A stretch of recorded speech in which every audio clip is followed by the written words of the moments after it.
আবাস যোজনা গৃহ নির্মাণ নিয়ে উদ্ভূত জটিলতার সমাধানে উদ্যোগী হল উত্তর দিনাজপুর জেলার গোয়ালপুকুর 2 নম্বর ব্লক প্রশাসন।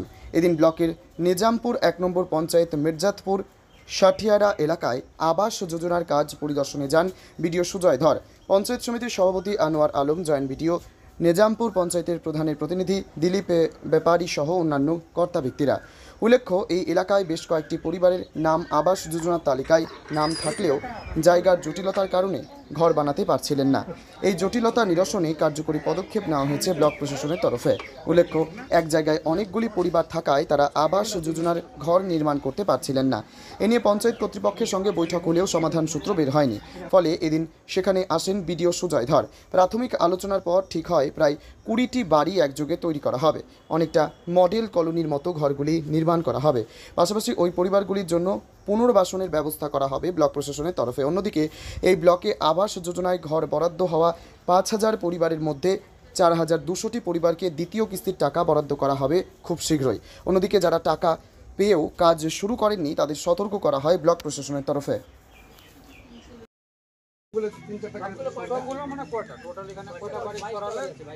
আর বাকি যারা বাড়ি তারা তো ভিতর পেছনে গিয়ে বাড়ি তাদের সবাইকে ভাগ করে দিয়েছি, একদম কাগজ ড্রয়িং করে। 5 জনের বিয়ে হয়তো নাম নেই, আর কোন 2 জনের নাম নেই। এই যাই ওদের সঙ্গে কথা বলি, বাকিরা তো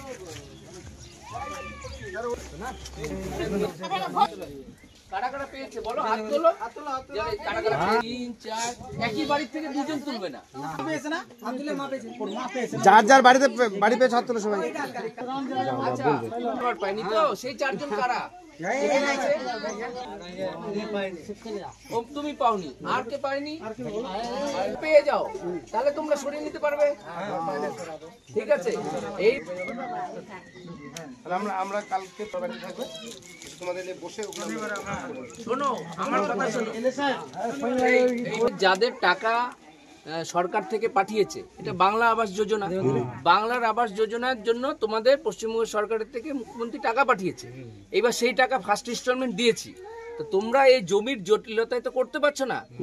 তোমাদের সেকেন্ড কিস্তির টাকাও আমার কাছে চলে এসছে, 2টো টাকাই এখন আছে, কিন্তু তোমরা প্রথমটা যেহেতু করতে পারছো না, তাই দ্বিতীয়টা আমি দিতে পারছি না। এইবার আমরা যেই ব্যবস্থা করে দিলাম না, হঠাৎ বলতে দেখুন, আমাদের তো বাংলা আবাস যোজনা যেটা পশ্চিমবঙ্গ সরকার চালু করেছে, আমার ব্লকে টোটাল 5000-এর মতো আমরা স্যাংশনে টাকা ফার্স্ট ইনস্টলমেন্ট ছেড়েছি। তো তার মধ্যে অলরেডি আমরা লিন্টেল লেভেল অবধি 4200-এর মতো আমার হয়ে গেছে, তাদেরকে সেকেন্ড দিচ্ছি, তারা কমপ্লিট করবে। এবার কিছু কিছু জায়গায় বেশ কিছু সমস্যা আসছে, কিছু লোক বাড়ি করতে চাইছে না, তারা বিভিন্ন রকম অজুহাত দেখাচ্ছে। তো সেই সমস্ত বাড়িগুলোতে আমাদের স্টাফ গ্রাম পঞ্চায়েত থেকে, ব্লক থেকে ট্যাক্স অফিসার আমরা যাচ্ছি।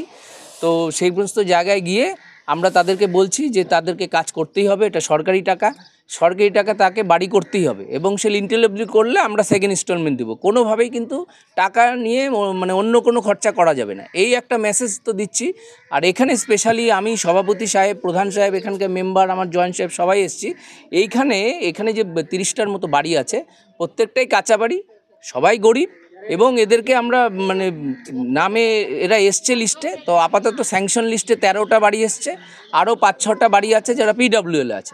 এখানে একটা জমির সমস্যা আছে, একবারে এক জায়গায় অনেকগুলো লোক বসে আছে। এবার বাড়িটা কিভাবে হবে এটা নিয়ে একটা জটিলতার সৃষ্টি হয়েছিল। সেই জটিলতায় সমাধানের জন্য প্রধান সাহেব, সভাপতি সাহেব এবং মেম্বার সাহেব ওনারা বসেছিলেন, সবাইকে নিয়ে বসে একটা কিন্তু সমাধান হয়েছে। সেই সমাধানে কে কোথায় বাড়ি করবে একটা ব্লুপ্রিন্ট তৈরি হয়েছে, একটা ছক তৈরি হয়েছে, সেই অনুযায়ী করবে। এইবার কিছু সমস্যা আমি যেটা জানতে পারলাম যে কিছু লোকের যাদের নাম নেই, তো নাম নেই তাদের এখন তারা যদি একটু সরান, বাড়িটা না সরায় এই মুহূর্তে, তাহলে বাড়িটা হচ্ছে না। তো সেই জন্যই আমি সবাইকে নিয়ে এখানে আসলাম আজকে, এসে সবার সঙ্গে কথা বললাম এবং দেখলাম হ্যাঁ কয়েকটা বাড়ি একটু শিফটিংয়ের প্রয়োজন আছে, এবং এখানে থেকে বাড়ি করা ওদের সমস্যা আছে। আমরা সরকারি অন্য একটা, আমার এখানে উলম মাদ্রাসার একটা ফাঁকা জায়গা পড়ে আছে, একটা ঘর হোস্টেলের মতন পড়ে আছে, সেখানে আমি আপাতত শিফটিং করে এখানে যেটা প্রপোজাল আসলো ওদেরকে এখানে বাড়ি তৈরির ব্যবস্থা করে দিচ্ছি। আর 2-1 জন যাদের নাম আপাতত নেই, হ্যাঁ, তাদের শিফটিংয়ের দায়িত্ব আমরা ব্লক থেকে নিচ্ছি।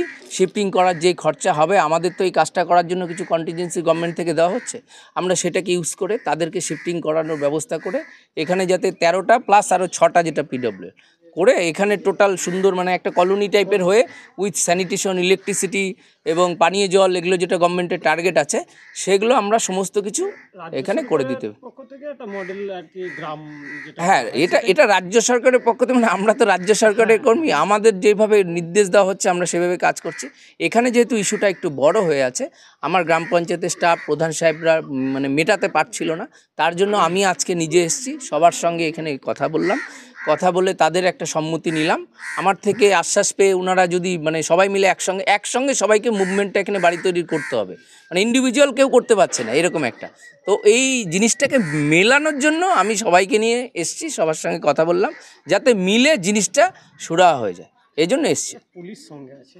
না, পুলিশ সঙ্গে আছে বলতে আমি তো বিভিন্ন অন্য হাউস হোল্ডেও যাচ্ছি, যেখানে লোকে বাড়ি করছে না, টাকা নিয়ে আসছে, ইচ্ছে করে খরচা করছে না, তো এটা কিছুই না, তাদেরকে একটা মেসেজ দেওয়ার জন্য যে গভর্নমেন্ট করা আছে, আমি অ্যাজ ভিডিও ঘুরছি, তুমি কাজ করো, নাহলে পরবর্তী যেগুলো স্টেপ গভর্নমেন্টের নির্দেশ আসছে সেগুলো আমরা নেব। মানে কেউ যে আবাস যোজনার টাকা পেয়ে ঘর না করলে তা আর তার এগেনস্টে অ্যাজ পার গভর্নমেন্ট রুলস যা আছে সেটা আমরা ব্যবস্থা নেব।